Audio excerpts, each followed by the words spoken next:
আসসালামু আলাইকুম। কেমন আছেন সবাই? আশা করি ভালোই আছেন। আল্লাহর রহমতে আমিও ভালো আছি।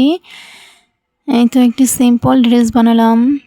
জামাটা ফিরোজা কালার না, আকাশি কালারের মধ্যে গাঢ় আকাশি, সাদা দিয়ে কাজ করেছি।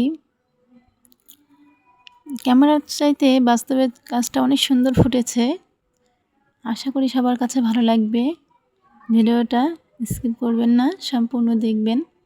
এই দেখুন আমি একদম সিম্পলভাবে করছি কাজটা। যে কেউ শিখতে পারবেন, করতেও পারবেন।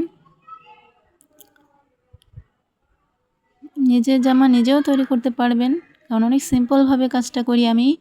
আর আমি সেইভাবেই দেখানোর চেষ্টা করি আপনাদের। আমি অত ভালো বুঝি না, তারপরও চেষ্টা করি আপনাদের ভালোভাবে দেখানোর। আমার ভুল ত্রুটি হলে মাফ করে দিবেন। এই তো ভিডিওটা একটু দেখবেন সবাই, আশা করি। তো দেখতে থাকুন।